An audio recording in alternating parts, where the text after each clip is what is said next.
Pessoal, então vamos ver agora a classificação da dívida pública. Como que a gente classifica a dívida pública? E há três categorias para que a gente possa classificar a dívida pública. A gente classifica ela em fundada, em contraponto à flutuante, dívida mobiliária em contraponto à dívida contratual e dívida interna em contraponto à dívida externa. Vamos focar aqui na questão da dívida fundada versus a dívida flutuante.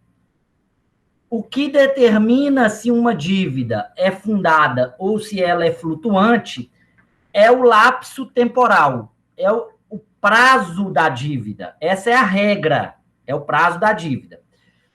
O artigo 98 na Lei 4.320 de 64 e o artigo 29 e 30 da Lei de Responsabilidade Fiscal regulam essa diferenciação e o artigo 2º, inciso 3º da Resolução número 43 do Senado também regula essa distinção.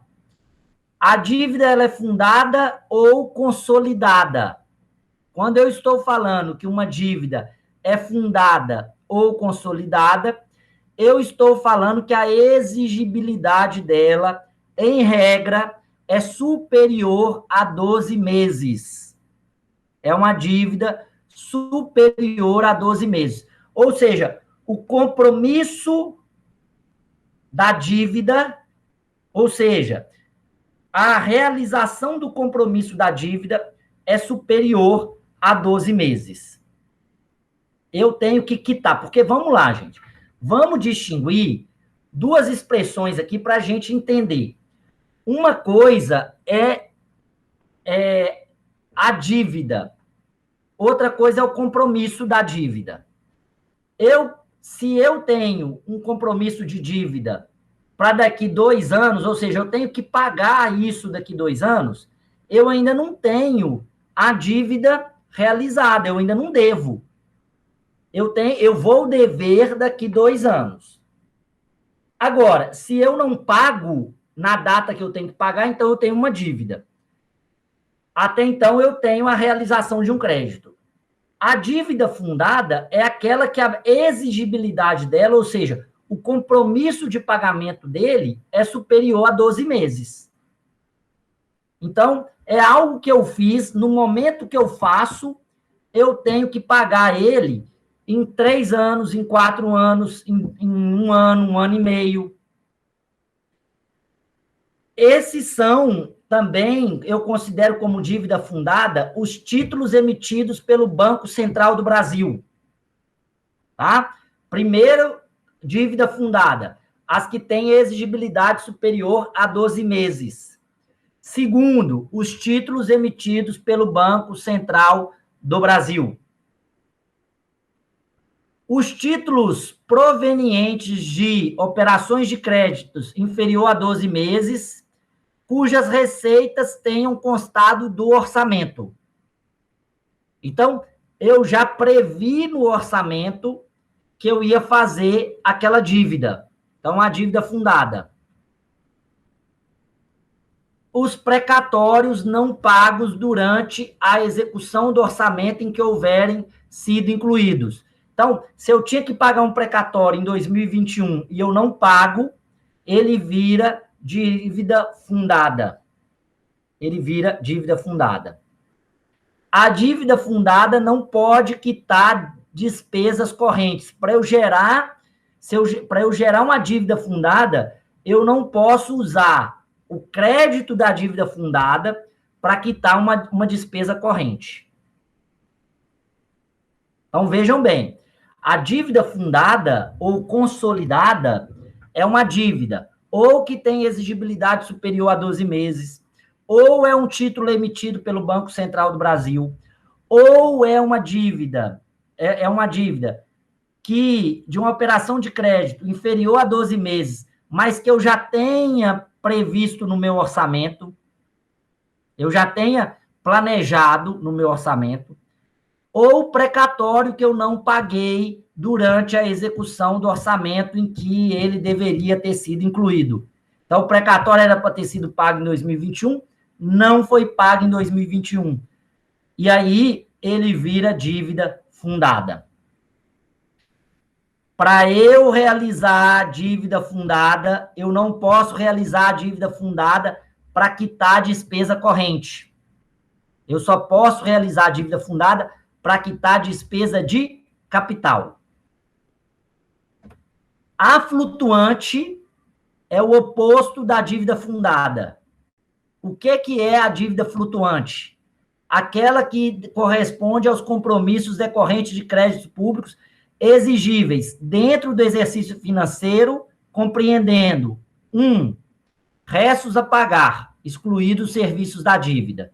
Então, o que acontece com o governo?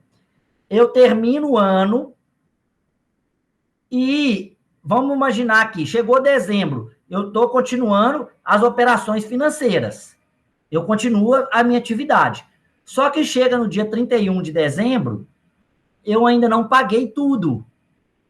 Ele já foi empenhado no ano de 2020, mas eu não paguei. Aquilo que eu não paguei, que é do ano de 2020, que eu ainda não paguei em 2020, ele entra para 2021 com o nome de restos a pagar. Esses restos a pagar, excluídos os serviços da dívida, é chamado de dívida flutuante. Por quê? Porque os restos a pagar, eu sou obrigado por lei a quitá-los no ano seguinte. Ou seja, eu tenho que pagar os restos a pagar em 2021. Eu tenho que pagar os restos a pagar em 2021. Eu tenho que pagar no próximo ano. E tem que ter dinheiro em caixa para pagar. Também são considerados dívidas flutuantes os depósitos. O que são os depósitos? Aqueles valores que são depositados na conta da prefeitura, do governo, do estado ou da União, a título de depósito de garantia, por exemplo, em que eu deixo ali como garantia de que eu vou pagar. É um depósito, ele não pertence ao governo, mas eu gasto aquele depósito. Eu posso utilizar aquele depósito para pagar alguma despesa corrente. Eu vou usar depois, quando ele precisar de sacar, eu devolvo para ele. E os débitos de tesouraria? Débitos de tesouraria, eu não falei aqui, né? Os serviços da dívida a pagar. Ou seja, quando eu tenho serviço da dívida a pagar, eu estou falando de flutuante. Não é o serviço da dívida a pagar, gente, veja só, não é o serviço da dívida a pagar que eu não paguei, que eu estou atrasado. Esse não é dívida flutuante. É o que eu tenho que pagar naquele mês. Isso é dívida flutuante, não é fundada. E os débitos da tesouraria. Débito de tesouraria, gente, é coisa o seguinte, uma operação que eu fiz de curto prazo, que eu ainda preciso fazer um ajuste. Então, é algo que eu paguei que ainda está ali, um adiantamento de despesa, que eu fiz. Isso aqui é muito raro, viu? Débito de tesouraria. Então, eu tenho 4 operações que podem configurar dívidas flutuantes. Resta pagar excluído o serviço da dívida, o serviço da dívida que está para pagar, não o serviço da dívida que era para pagar e eu não paguei. Se era para pagar e eu não paguei, entrou na dívida fundada do próprio crédito. Então, vamos imaginar o seguinte, eu peguei R$1 milhão como dívida fundada. Eu tinha que pagar R$2.000 de juros, não paguei. Esses R$2.000, ele vira parte da dívida de R$1 milhão. Ele integra o principal. Já se eu tenho que pagar os 2 mil por mês e eu pago, eu estou falando desses 2 mil, quando eu estou pagando, em dívida flutuante.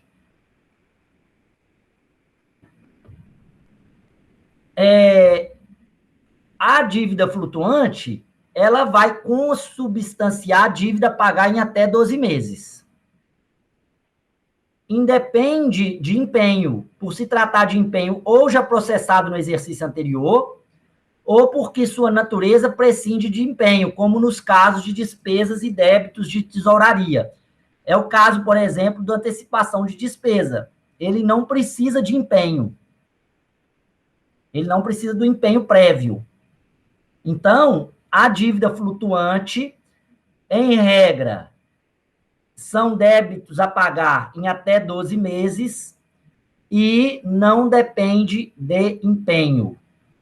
Ou porque o empenho já foi processado no exercício anterior, ou porque sua natureza prescinde de empenho. Ou seja, por natureza, ele não é um débito que é previamente empenhado. Tá joia, gente? Entender a diferença da dívida fundada ou flutuante? Professor, eu consigo entender de maneira teórica, mas eu não estou vendo na prática. Para simplificar, a dívida fundada é uma dívida que eu planejo ela a longo prazo. Eu consolido essa dívida. Ela tem um objetivo que é cumprir as despesas de capital. A dívida flutuante é pequenos fluxos de crédito e débito que eu tenho que fazer ao longo do ano. Ou porque eu atrasei uma dívida, ou porque é algo que eu preciso fazer ali de curto prazo, ou é um resto a pagar, né, que eu devia ter pago no mês, eu estou pagando agora no outro ano. Então, a flutuante é algo que eu não fico consolidando o tempo inteiro. É aquele negócio mais ágil. A fundada, não. A fundada, ela é uma dívida mesmo. Eu utilizei, eu lancei como uma dívida. A flutuante, muitas vezes, ela nem é registrada depois que ela é paga como dívida. Ela tem outra natureza. Ela já foi pago, né? Por exemplo, o resto a pagar. No resto a pagar, o que acontece? Eu deixei de pagar uma dívida, já está lá registrado. Quando eu pago, eu nem fico fazendo essa transação de registro de dívida flutuante. Eu simplesmente pago o que já estava lá. Então, a dívida flutuante é um sistema mais ágil de débitos e créditos. A fundada, não. Ela vai corresponder a um compromisso mais consolidado de longo prazo. O que são os restos a pagar, né? Os restos a pagar são despesas que nem sempre se consolidam no mesmo exercício. São despesas que eu fiz num ano, mas eu não consegui pagar naquele mesmo ano. Está regulamentado no artigo 36 da Lei 4.320 e no artigo 42 da Lei de Responsabilidade Fiscal. Gente, quem quiser fazer concurso para as áreas fiscais, para as áreas das carreiras federais, vai ter que saber isso, tá? Então, quem tem esse interesse, vocês já estão no 9º período. Quem tem esse interesse tem que estar com essas leis em mão, aproveitar que a gente está fazendo esse estudo, tá? Não perder tempo. Ganhar tempo que vocês vão ter que fazer depois do curso para já estudar aqui comigo. Eu tenho 2 espécies de resto a pagar. Os processados, que estão prontos para serem pagos, e os não processados. Por quê? Eu empenhei, mas eu não executei a dívida. Vocês lembram quando eu comentei aqui para vocês que teve um ano que, quando eu era secretário de Fazenda, a gente foi objeto de uma crítica de que a gente tinha deixado uma despesa de 200 milhões de reais? Por que ela era uma crítica falsa? Porque não houve resto a pagar processado. Tinha o resto a pagar processado, mas a maior parte dessa dívida, na torno de 160 milhões de reais, era resto a pagar não processado. Havia sido empenhado, mas não havia sido executado, não havia sido gasto.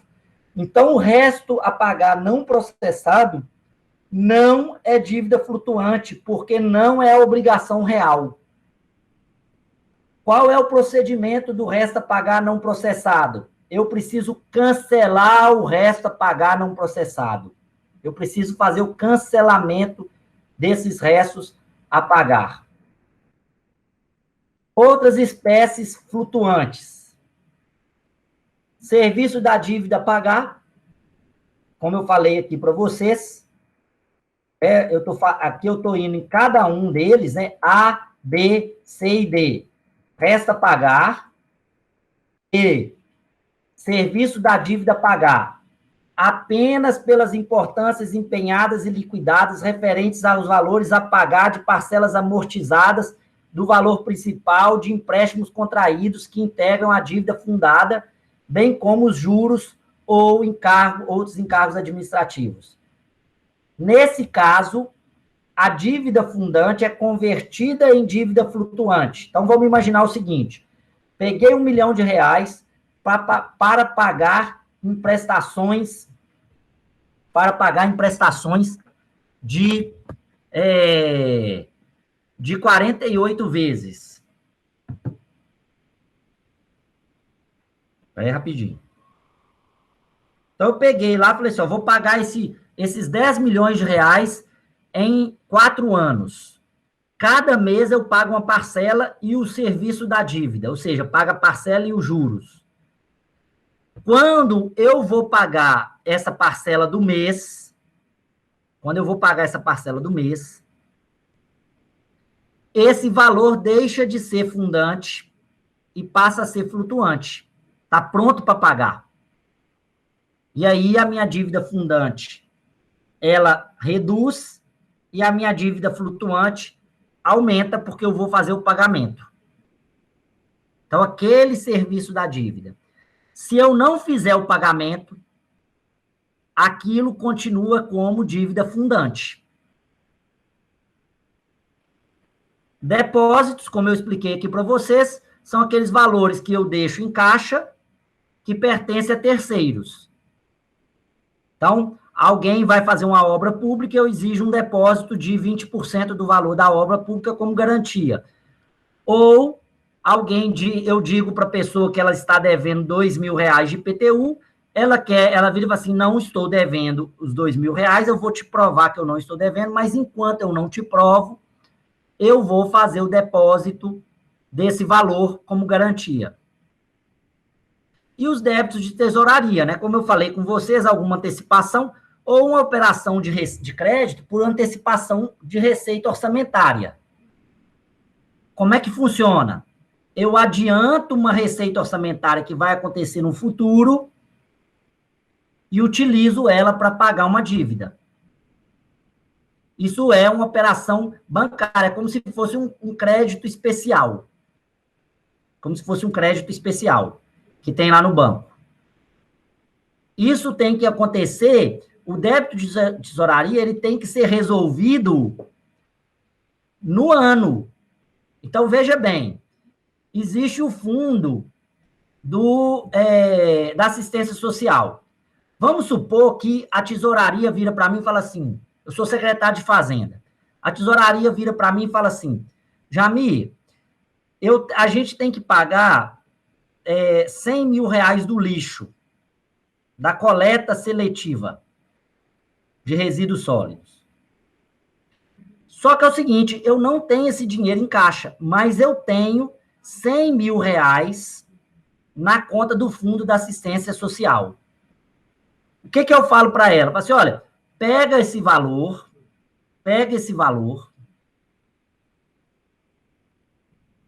paga, e até o fim do ano a gente repõe aquele fundo. Tem que ser feito, porque se não for feito, há responsabilidade administrativa da pagadoria e do secretário de Fazenda. Então, é comum que se faça esse tipo de operação de crédito por antecipação de receita orçamentária. Isso são os débitos de tesouraria. Ou crédito especial que o banco nos fornece para isso. Ele vive assim, pode pegar aí 500 mil de crédito especial para fazer esses pagamentos picados. É muito difícil, viu, ter crédito especial, viu, gente? Banco hoje não dá crédito especial. Vamos lá. Dívida mobiliária versus contratual. O que é a dívida mobiliária? A distinção entre a dívida mobiliária e contratual, ela vai se dar pelo instrumento jurídico utilizado para a captação de recurso. Está previsto no artigo 5º, parágrafo 1º da Lei de Responsabilidade Fiscal. A dívida mobiliária, ela é representada por títulos emitidos pela União.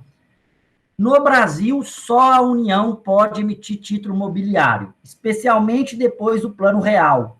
Antes, havia alguns estados que emitiam dívida mobiliária, mas aí isso acabou. Só a União pode emitir dívidas da dívida mobiliária. Por que é o título da dívida mobiliária? Por que a gente chama de título da dívida mobiliária? Porque é como se fosse um cheque, um papel. É como se fosse um cheque, fosse um papel. Eu entrego para a pessoa e falo assim, eu te devo. Se vocês pegarem uma foto, deixa eu ver se a gente acha uma foto aqui. O título antigamente era assim, né? Porque hoje é tudo no computador, tudo informatizado, né? Mas era mais ou menos isso aqui, ó. Vou mostrar para vocês. Porque antigamente não tinha computador, não tinha essas coisas, né? Então, como é que funcionava? Você precisava emitir uma apólice, né? Um documento. Então, deixa eu pegar aqui, vou abrir aqui o processo. E hoje isso, engraçado, hoje isso vende como se fosse selo, né? Para colecionador. Eu vou mostrar aqui para vocês visualizarem. Porque teve muita gente que tinha título da dívida pública, gente. O que acontecia? Duas coisas. Ou aquele título perdia o valor, porque o governo falava assim, eu vou te pagar 100 mil cruzeiros a uma taxa de juros de 2%. Aí vinha uma inflação, esse título passava a não valer nada. Porque você ia pagar 2% daquele valor, não tinha correção monetária. O conceito de correção monetária, gente, ele vai surgir em primeiro lugar no Brasil, porque é tanta crise. Os Estados Unidos, eles nem conhecem esse conceito de correção monetária do jeito que a gente conhece aqui. É capaz de você perguntar a uma pessoa de faculdade, de direito lá, correção monetária, ele vai falar assim, correção monetária? Por quê? Porque a perspectiva inflacionária nem existe na cabeça deles.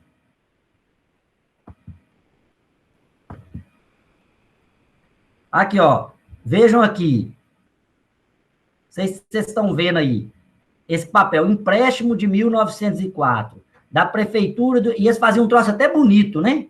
Para você guardar, no papel moeda, emissão de 4 mil réis, valor nominal, não, aqui aí o valor nominal, esse título vale 20 réis, juro anual, 5%, observem aqui, ó, não sei se vocês estão vendo a mãozinha passando, o número, né, o juro anual, o valor nominal, vocês conseguiram ver aí?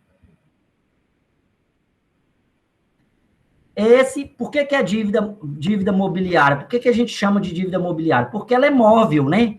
No sentido de que eu posso levar para lá, levar para cá.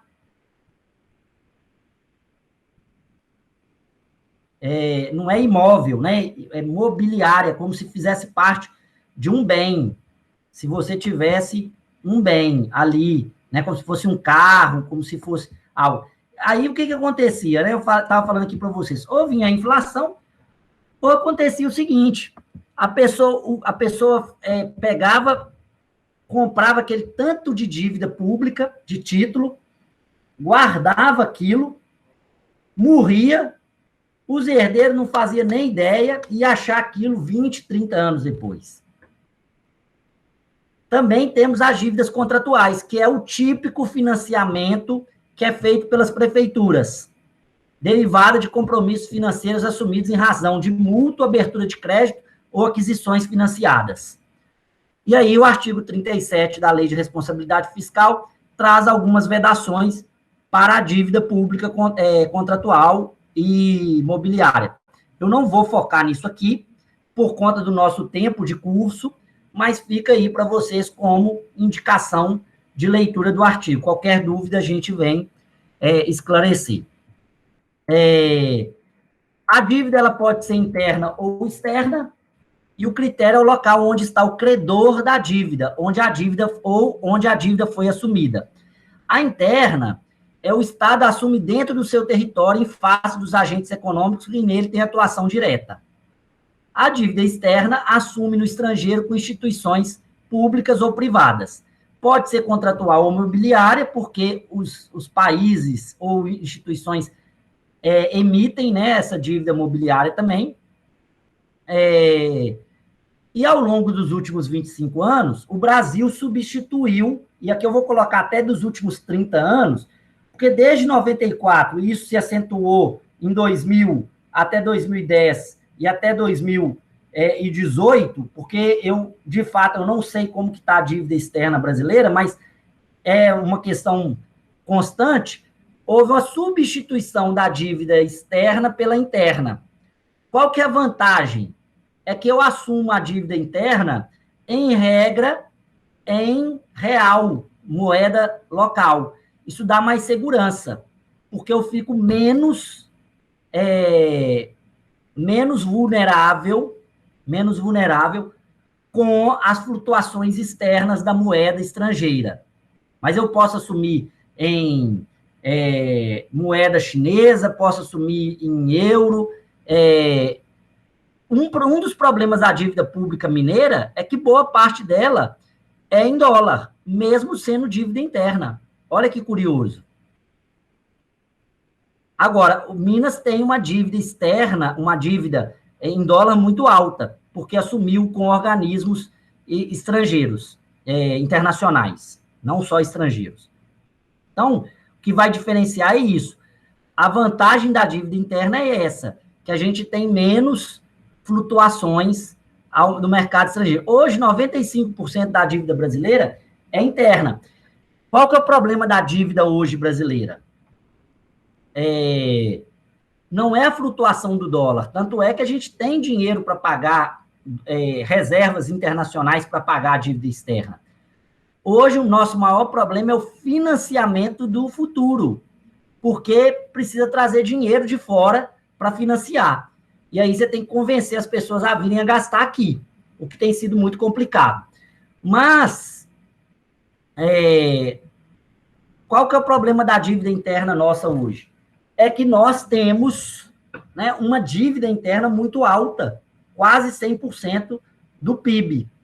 Ou seja, praticamente tudo que a gente produz, a gente deve. Isso é um problema no Brasil porque, se a gente pegar os Estados Unidos e vários países da Europa, a dívida deles é até maior do que o PIB. Mas por que aqui é uma crise? Porque aqui nós somos muito instáveis. E não há garantia de que haverá o pagamento, não há garantia de que a gente não vai gerar inflação, porque o governo, eles tendem a não sinalizar, e isso encarece a dívida. Se eu mostro que há insegurança, eu tendo a cobrar mais juros. Isso encarece a dívida. Num cenário de crise internacional, a pessoa vai emprestar para os Estados Unidos, ou vai emprestar para a Alemanha, ou vai emprestar para o Brasil. E aí faz com que a gente tenha que encarecer a nossa dívida. O crédito público na Lei de Responsabilidade Fiscal, tá, no artigo 29. O artigo 29 vai fazer definição básica. O artigo 30 e 31 vai falar dos limites da dívida. O 32, 33 e 38 vai falar das operações de crédito. O 34 a 37 vai falar das vedações. O 39 vai falar do papel do Banco Central. E o 40 vai cuidar